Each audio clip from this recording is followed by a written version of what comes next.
Okay, folks, we are back to the Reg A Money Show, and we're talking about the SEC. Miguel, why don't we just head on right into this topic? Yeah, no problem. So as you guys know, thanks for coming back to us as we were taking care of some business, some show business.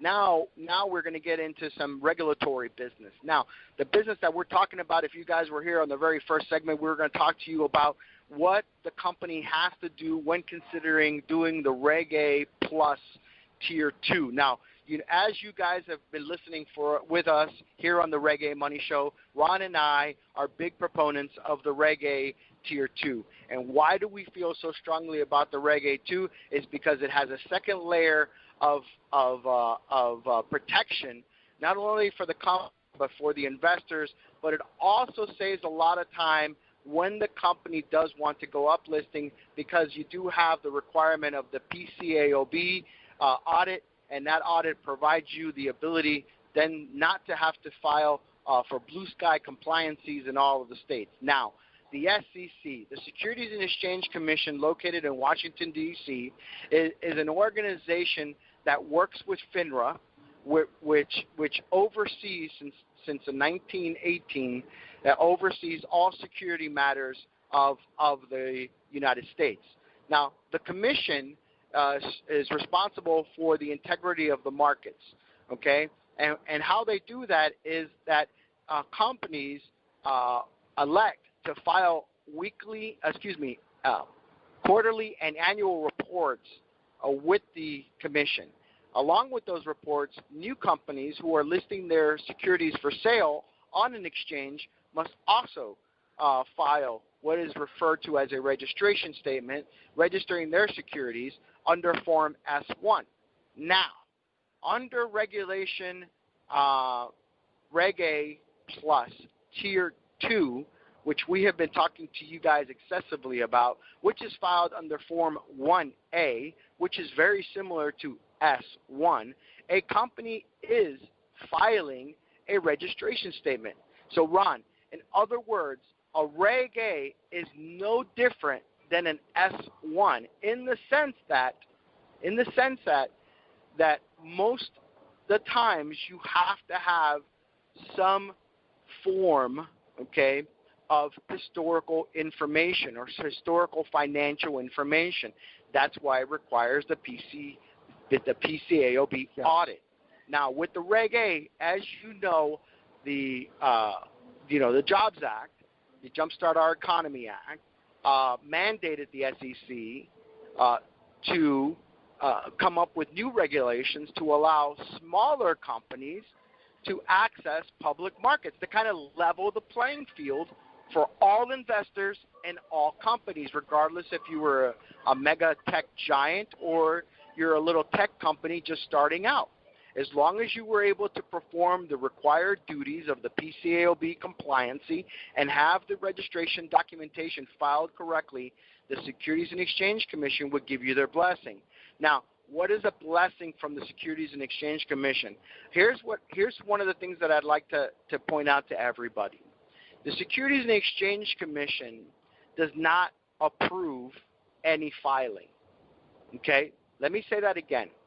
The Securities and Exchange Commission does not approve any filings. Okay? The market is a market of customer and client beware. All right? So with that being said, Ron, is that the SEC gives you what is called an effectiveness or a qualification. Under Reg A, the SEC gives you a qualified notice. So when you file your A1, you're going to file that away. Okay, now this is how it works, guys, so you really want to listen to this carefully, all right? So listen to what I'm saying. Your attorney or the person that you're working with, the guy who is running point on your filings, is going to file an A1. The A1 goes to EDGAR, which is the way that the SEC receives all its information. You just can't walk in there and send them an email and expect them to send you back an email. No. They're working on this EDGAR system. This EDGAR system is a way that the SEC wants everything formatted so it's downloaded on the server, so that way the information is relatively easy to search for the general public, and then also the public can also have aware of it. Now, yes, you can file your A1 confidentially with the Securities and Exchange Commission. That's a topic for a whole different show. What we're talking today about is how do you work with the SEC and how you get things done through the regulators at the commission. Now, you file your A1, Ron. What happens then is they review it. Normally, guys, you seeing and what we're seeing today is approximately 25 to 45 days of review. So first off the bat, you're going to get it. The quickest I've seen it turn around is about 25 days. The longest that I've seen for first round comments is 45 days. Depending on the complexity of your deal, depending on the complexity of the offering itself, you're looking at 25 to 45 days. What happens then, Ron, is that the Securities and Exchange... Let me just stop you here for a second. When you file that document, that's the filing that the SEC sends back all the comments on, right? We talk about people getting, we have to address these comments. That comes from that initial filing. The SEC is overlooking that paper and then creating comments that the people have to respond to, and once all those comments are taken care of, then they get the qualified offer. But that doesn't happen overnight. That takes some time, right? Are you talking about that's what you've seen before? I think 25. You have to realize that's not a couple of days process. That's a lot of work. Yeah, no. That's what we're saying. That's what I kind of saying, Ron. On the low end, it's 25 days. On the long end, it's about 45 days. And you're absolutely right, Ron. You hit it right on the head, the nail on the head. And it is the first round of comments. So the SEC is going to come up. They're going to send it through. A few different investigators there, agents, regulators.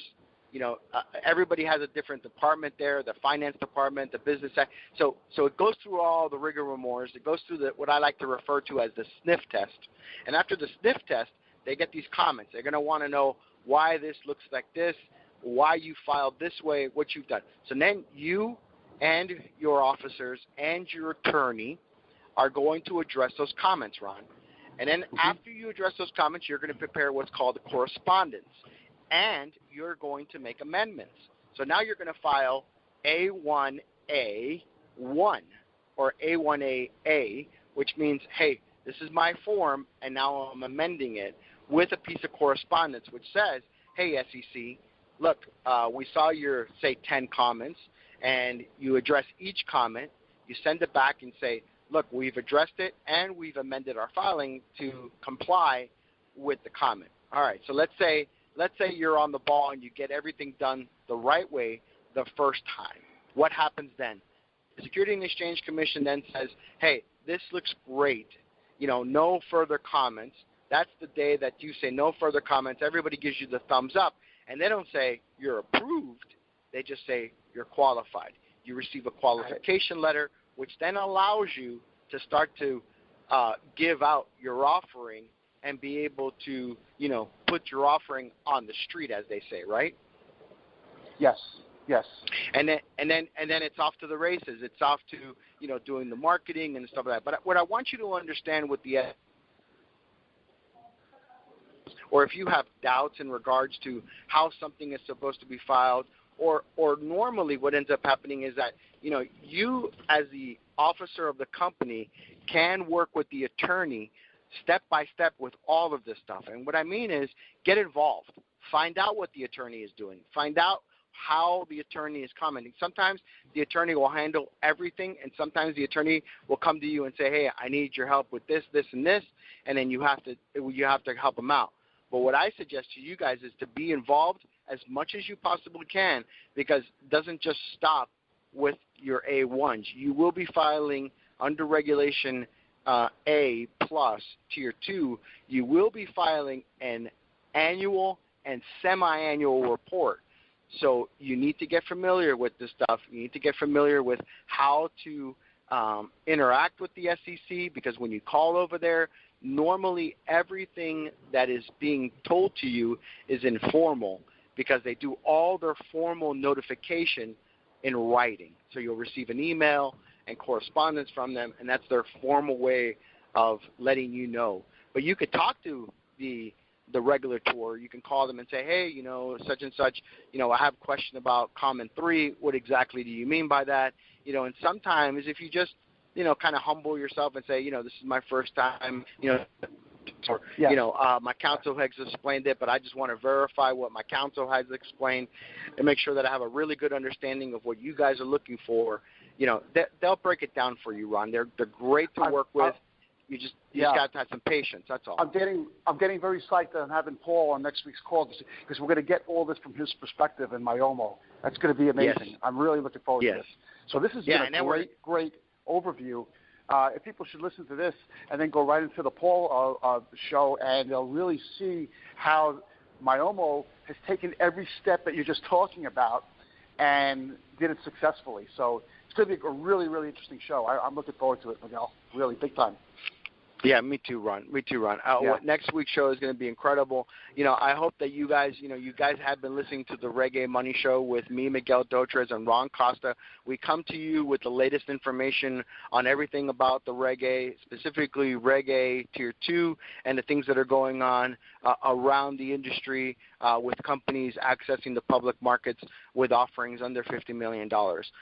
If you're considering finding and raising money for your company and you're looking for ways of raising money, we're more than welcome to email us.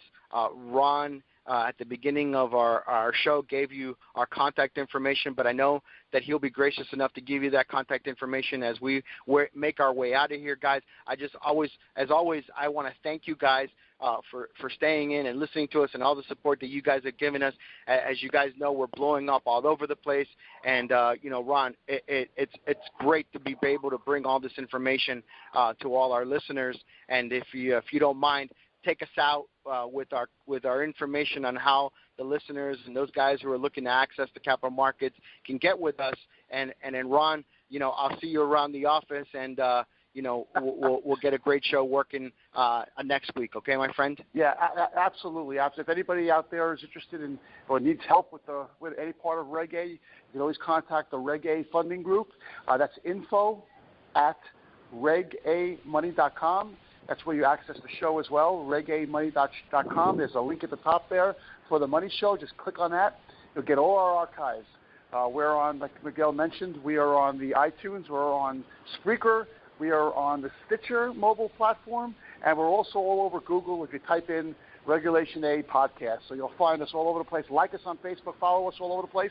Folks, thanks for listening to the show. And we'll be back at you next week with a monster show like we talked about. Miguel, thanks a lot. And everybody out there, have a great day.